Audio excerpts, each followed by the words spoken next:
Welcome to the Shelf Learner, educating myself with the books from my shelf.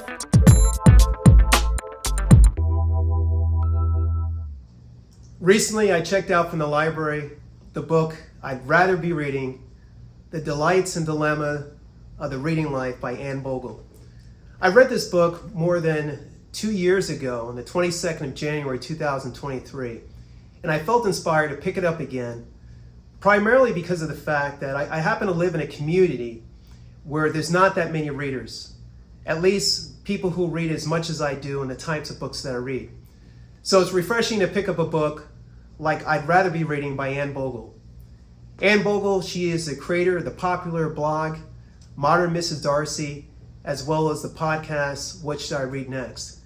And she shares in this delightful memoir about her reading experience since she was a child to present. And she talks about how both her parents were voracious readers, but they were polar opposites when it came to collecting books. Her dad was a hoarder. He would love to go to bookstores, buy loads of books, and have books piled around the house. Whereas the mom, she was very frugal when she collected books. She would just go to the library. When she was done reading, she would just take it back. Anne also talks about the time when she started a family, lived right next to a library. The library was basically in her backyard. She talks about the fun time she had being able to just walk over to the library and pick up books and the experiences she had there. There's 21 chapters, about 150 pages. The chapters are short. The book will probably take you about 3 to 4 hours to read. You can probably read it in about a day or two.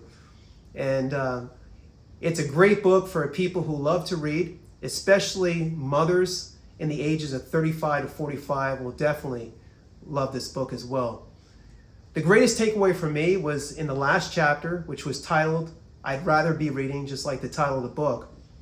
And what she meant by that was she became very envious of some of her friends who kept journals for years, for decades, of all the books they read, the dates, the title, and the author.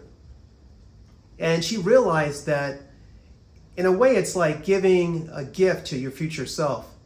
And she gives the analogy of like keeping a scrapbook.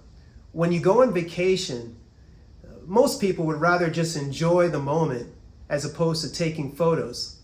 But they realize that when they do take the photos, it's like giving a gift to their future self.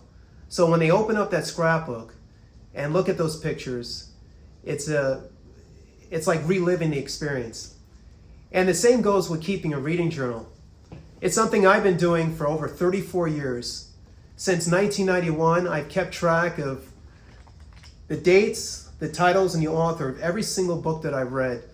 And I also gave a summary of the types of books and what I got from them. So I would highly encourage you, if you're not doing it right now, at least put down the title and the author of every single book that you read. And maybe a brief statement of the key takeaway, that one thing that you got out of the book. And this would be like giving your future self a gift. I highly encourage you to read the book, I'd Rather Be Reading by Anne Bogel. Be inspired to keep your own reading journal, and of course, make it a great day.